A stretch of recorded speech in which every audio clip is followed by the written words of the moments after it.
अस्सलाम वालेकुम जी, मैं हूं ज़िया बलोच। सामीन, दो खबरें आपसे शेयर करनी है। एक तो मियां नवाज शरीफ साहब को एमन फील्ड प्रेफरेंस में भी बरी कर दिया गया। ये बड़ा अजीब सा जमहूरी मजाक है, जमहूरी तमाशा है। बल्कि सूरत हाल ये है कि पाकिस्तान में जमहूरियत को नंगा कर दिया गया है और उसका उरिया नाच देखा जा रहा है। इसका मुस्तकबिल में पाकिस्तान की जमहूरियत पर असर क्या होगा, अवाम का जमहूरियत पर एतमाद क्या रहेगा, इस हवाले से बात करेंगे। दूसरा, गुज़श्ता तकरीबन 36 घंटों में पीटीआई के हवाले से बड़ा ही शोर किया गया, लुटियाँ डाली गई जी जनाब। पीटीआई टूट गई, ग्रुप बन गए, धड़ेबंदी हो गई, बहुत कुछ हो गया। हकायक क्या है, इस हवाले से भी आगाह करेंगे। आगाज़ करते हैं हम पीटीआई के हवाले से। पीटीआई के हवाले से चूंकि पीटीआई को कहा गया था कि आप सिर्फ 20 दिनों में आप इंट्रा पार्टी इलेक्शन कराएं। इस हवाले से जोड़ा ये जा रहा है कि साबिक army chief general Qamar Javed Bajwa साहब ने 29 नवंबर को कमान नए आर्मी चीफ, मौजूदा army chief general Asim Munir साहब को दी थी। और उस वक्त उनसे, इमरान खान से तकाजा किया जा रहा था कि बेहतर यही है कि आप पार्टी की क़यादत छोड़कर कोई और डमी क़यादत ले आएँ, तो इससे आपकी जान छूट सकती है, बल्कि आप बिरून मुल्क चले जाएं। लेकिन इमरान खान साहब ने इनकार कर दिया था। आज 29 नवंबर को एग्जैक्ट 1 साल हो गया है हमारे नए आर्मी चीफ को आए हुए। और पीटीआई पर इस दौरान जो पूरा 1 साल गुजरा है वो भी आपको पता है, इसको लोग मकाफात अमल करार दे रहे हैं। मतलब ये जाहिर करने की ये कोशिश कर रहे हैं कि शायद इस जो पीटीआई की सूरत हाल है उसका आर्मी चीफ से कोई ताल्लुक है। हालांकि अगर ऐसी कोई नेगेटिव बात होती तो इस पर एक्शन लिया जाना चाहिए था, लेकिन बहरहाल ना चाहते हुए और गैर वाज़े तौर पर उसको लिंकअप किया जा रहा है। इस हवाले से मंसूर अली खान ने बाकायदा थंबनेल पर लगाया जी कि पीटीआई के नए चेयरमैन से जनाब आर्मी चीफ का ताल्लुक क्या है। पीटीआई की सूरत हाल ये है कि 73 दिन एक फैसला महफूज रखा और 73 दिन पहले कहा गया था कि जी आपके पार्टी इलेक्शन ठीक हैं, आपको सिंबल दे दिया जाएगा। 73 दिन सोचो बचार की गई, 73 डेज। और फिर जनाब फैसला सुनाया गया कि सिर्फ 20 दिन में इलेक्शन कराएं। और वजह क्या थी? वजह तो यही थी कि पीटीआई की क़यादत से इमरान खान को महरूम करना था। अब ये बड़े सख्त चैलेंजेस थे। इस हवाले से 2 स्ट्रेटेजी अपनाई गई। एक तो ये कि इस्लामाबाद हाई कोर्ट में बाकायदा अपील जो की हुई है उसकी तारीख समात आ जाए और रिलीफ मिल जाए इमरान खान को, इसी तरीके से जैसे रिलीफ मिल रहा है आजकल मियां नवाज शरीफ साहब को कि 3 दिन पहले उन्होंने बाकायदा दरख्वास्त दायर की, उसकी पहली समात हुई और तीसरे दिन आज बरी भी कर दिए गए, एमन फील्ड में वो बरी कर दिए गए। तो ये तो जनाब 3 दिन की बात है, जबकि इमरान खान साहब तो गुज़श्ता तकरीबन 4 महीने से जेल में पाबंद सलासल हैं। तो ये तवक्को की जा रही थी कि अगर वहाँ से रिलीफ मिल जाता है तो इमरान खान ही पार्टी के चेयरमैन रहेंगे। लेकिन अगर रिलीफ वहाँ से नहीं मिलता, और ये जुमेरात को इसकी समाअत है, अगर वहाँ से नहीं मिलता रिलीफ तो फिर कोई बहाना नहीं छोड़ा जाएगा, कोई उज़र नहीं छोड़ा जाएगा, कोई ऐसा शिक नहीं छोड़ी जाएगी इलेक्शन कमीशन के पास कि वो पीटीआई को बल्ले के निशान से महरूम कर दे।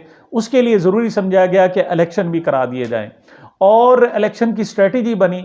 लेकिन शेर अली अफजल मरवत साहब ने कि ये जो मामला था ये मंगल को फैसला हुआ और जुमेरात को इसको अनाउंस करना था। लेकिन वो कहते हैं ना जी कि अदम खलूस के बंदों में एक खामी है, सितम ज़रीफ बड़े जल्दबाज होते हैं। शेर अफजल साहब जल्दबाज निकले और उन्होंने इसको अनाउंस कर दिया। अब जब अनाउंस कर दिया तो पीटीआई ने इस पर को कवर करने की कोशिश की, तो उनकी तरफ से एक जनाब ट्वीट किया गया ऑफिशियल अकाउंट से कि अभी ऐसा कोई फैसला नहीं हुआ। हालांकि फैसला तो हो चुका था, मकसद सिर्फ ये था कि इस फैसले को अनाउंस जुमेरात को करना है। लेकिन शेर अफजल साहब ने इसको अनाउंस कर दिया, तो उन्होंने कवर करने की कोशिश की कि मे भी हमें जुमेरात को अगर इस्लामाबाद हाई कोर्ट से रिलीफ मिल जाता है तो हम इस फैसले को पोस्टपोन कर देंगे और जो पहला जो ऑप्शन हमारा मौजूद है कि इमरान खान ही पीटीआई के चेयरमैन हैं, उस पर रहा जाएगा। इसको इतना शोर डाला गया जी, पीटीआई में ग्रुपिंग हो गई, पीटीआई के धड़े बन गए। फैसल वोडा ने तो बाकायदा ARY पर आकर कहा कि जनाब उसकी इमरान खान की बहनों और उनकी अहलिया में बाकायदा झगड़ा हो गया है, लड़ाई हो गई है, दो ग्रुप बन गए हैं।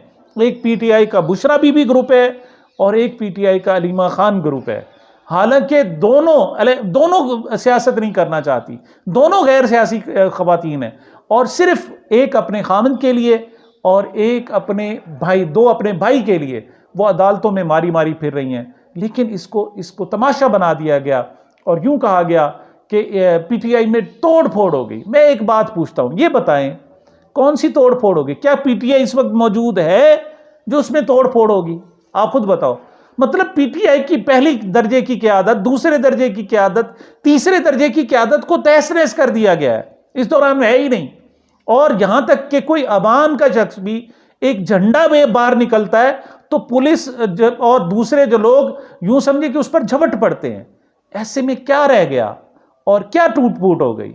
ये तो अब इब्तला का टाइम है, आजमाइश का टाइम है, ये कोई मुनाफिकत का टाइम। ये ग्रुप उस वक्त बनते हैं जब मुनाफिक इकट्ठे होते हैं, मुनाफिकत अरूज पर होती है। यहां तो पीटीआई का नाम लेने वाला नहीं है, बल्कि वही है जो आए, सरेदार आए, वही सामने आए, जो अपना सर कटाने के लिए तैयार हो, जो जेल जाने में के लिए तैयार हो, अपना घर बार तबाह कराने के लिए तैयार हो, अपना कारोबार तबाह कराने के लिए तैयार हो, सिर्फ वही पीटीआई का नाम लेता है। लेकिन पब्लिक में मौजूद है सेंटीमेंट्स, और ऐसे में जनाब ये शोर करना, वाह जी वाह। अब देखें, हम न्यूज़ के प्रोग्राम पे आदिल अब्बासी साहब ने नईम पंजोथा साहब को लिया हुआ था, उनके साथ हसन अयूब साहब थे, जिनके बारे में जानते हैं कि उनको सहाफ़ी नहीं कहना चाहिए बल्कि नून लीग का टाउट कहना चाहिए, और उसके साथ पीपल्स पार्टी के रहनुमा फैसल करीम कुंडी थे। आदिल अब्बासी नाम नेहाद जर्नलिस्ट, और मजाक किसका उड़ाया जा रहा है? ओ जी ये बताएं कि अब बिला मुकाबला होगा ये जो इलेक्शन है, इंट्रा पार्टी इलेक्शन, ये क्या बिला मुकाबला होगा? इसमें कौन उम्मीदवार होगा? बुशरा बीबी उम्मीदवार होंगी, अलीमा खान उम्मीदवार होगा, या इमरान खान? जनाब वो तो कहते थे वेस्टर्न, जनाब मिसालें दिया करते थे वेस्टर्न डेमोक्रेसी की, यानी मगरबी जमहूरियत की मिसालें दिया करते थे कि वहाँ जनाब बेहतरीन अल्ट्रा पार्टी इलेक्शन होते हैं। और उस पर नईम पंजोथा साहब के पास कोई अल्फाज नहीं थे और तीनों मिलकर उसका मजाक उड़ा रहे थे। हद हो गई कि तीनों मिलकर उसका ठट्ठा बना रहे हैं, मखौल उड़ा रहे हैं। नईम पंजोथा साहब को बताना चाहिए था कि ये बताएं कि आप इंट्रा पार्टी इलेक्शन की मिसाल दे रहे हैं वेस्टर्न डेमोक्रेसी की। क्या वेस्टर्न डेमोक्रेसी में ऐसा होता है कि 77 दिन तक ये फैसला महफूज रखा जाता है? और क्या ऐसा होता है कि 20 दिन में उन्हें कह दिया जाता है कि जनाब आप फौरी पार्टी इलेक्शन कराएं वरना आपसे इंतखाबी निशान छीन लिया जाएगा? क्या ऐसा वेस्टर्न गवर्नमेंट में होता है कि लोगों को कैद कर, लापता कर दिया जाता है, और फिर जब वो आते हैं तो उनका मुंह सूजा होता है, आंखें लाल होती हैं, और फिर वो अलापते आते हैं, राग अलापते, 9 मई की मजम्मत करते हैं, पीटीआई से हमारा ताल्लुक नहीं, 9 मई की मजम्मत करते हैं, पीटीआई से हमारा ताल्लुक नहीं? क्या वेस्टर्न जमहूरियत में ऐसे होता है? क्या इस तरह की बेशर्मी होती है? इस किस्म का जमहूरियत का क्या नंगा नाच होता है? सूरत हाल ये है कि एमन फील्ड इस वक्त भी नवाज शरीफ साहब के साहबजादों के जेरे इस्तेमाल है, और उनको बरी कर दिया गया नवाज शरीफ साहब को। कोई उसके पास बनी ट्रेल नहीं है। और किस बुनियाद पर उनको बरी किया गया कि जी ठीक है, नवाज शरीफ के पास कोई सोर्स ऑफ इनकम दिखाने के लिए नहीं है, यानी उसके पास कोई ऐसा सोर्स ऑफ इनकम नहीं है कि वो बता सके। लेकिन आप कोई जनाब करप्शन भी तो सामने नहीं ले आए। मतलब एक चीज पड़ी हुई है, आंखों से नजर आ रही है, और आप कह रहे हैं चूंकि हमारे पास सोर्स करप्शन का जनाब साबित नहीं हुई या करप्शन कोई चीज सामने नहीं आई, लिहाजा आप कह नहीं सकते। इसका मतलब यह है कि आप जो किकबैक्स लेते हैं, आप जो रिश्वत लेते हैं, वो क्या होता है? वो जो सामने नहीं आती, वो तो पैसे तो आपके पास आ जाते हैं। यानी इस बुनियाद पर पहले मरियम नवाज को बरी किया गया, फिर जनाब उनके दामाद को, कैप्टन रिटायर्ड सफदर साहब को बरी किया गया, और अब उसी बुनियादों पर नवाज शरीफ साहब को बरी कर दी। लेकिन तमाशा बनाया गया, वो तरीकाकार होता है ना भाई, को झूठे मूठे की अदालतों का कोई भरम ही रख लो। तुमने परसों 3 दिन पहले जनाब इसकी पहली समाअत हुई है, 2 दिन जनाब उसको मौखर किया गया है, और फिर अभी जनाब दलाइल ख़त्म हुए थे, फौरी तौर पर अनाउंस भी कर दिया गया, फैसला भी अनाउंस कर दिया गया। चलो और नहीं 73 दिन आप फैसला महफूज ही कर लेते। लोग कहते तो सही ना आपको कि नहीं जी ठीक है, अदालती प्रोसेस है। अदालतों को मजाक बना दिया गया। हमारे यहाँ जनाब जमहूरियत को मजाक बना दिया गया और उससे नंगा नाच नचाया जा रहा है। इससे होगा क्या? इससे होगा ये कि लोगों का जमहूरियत पर से एतमाद उठ जाएगा और फिर यहाँ पर आमरीयत होगी, यहाँ पर बादशाहत होगी, यहाँ पर जिसकी लाठी उसकी भैंस का कानून होगा। हमारे यहाँ बड़ी मुश्किल से जमहूरियत को जनाब आजमाया गया है और उसकी किसी हद तक कबूलियत हुई थी। लेकिन मुझे लगता है ऐसा है कि ये जो रिजीम है, इस रिजीम में जमहूरियत का जनाजा निकाला जाएगा और आइंदा कई डिकेड्स तक कोई शख्स यहाँ जमहूरियत का शायद नाम ना ले। और यहाँ जो जमहूरियत के जामिन लोग बैठे हुए हैं, चाहे वो जनाब सुप्रीम कोर्ट हो या और दीगर इदारे हों, वो देख रहे हैं तमाशा कि मीडिया तमाशा बन रहा है। मीडिया जो वॉच डॉग होता है उसको जनाब इन्होंने लूला लंगड़ा कर दिया है, अंधा कर दिया है, जिसे कुछ नजर नहीं आता और बैठकर यहाँ टट्टा मखौल और मजाक उड़ाया जा रहा है। लेकिन इसके बावजूद इमरान खान है कि वो अब भी जमहूरियत की, सच की वाहिद उम्मीद है। अब भी नजर आ रहा है कि लोग इमरान खान के साथ खड़े हुए हैं, इलेक्शन उनकी उम्मीद है। उन्हें नजर आ रहा है कि जो मर्जी जुल्म ढाले, जितना मर्जी जमहूरियत को कत्ल कर ले, लेकिन जिस वक्त भी इलेक्शन हुए उस वक्त लोग उठेंगे, वोट डालेंगे और इस सारे जुल्म का बदला लेंगे। लेकिन अब उनको जुर्रत नहीं हो रही कि इलेक्शन की तरफ आए, हीले बहाने ढूंढे जा रहे हैं। लेकिन याद रखिएगा, इमरान खान जिंदा है, मौजूद है और लोग उसके साथ हैं। नई सूरत लाजमी निकलेगी।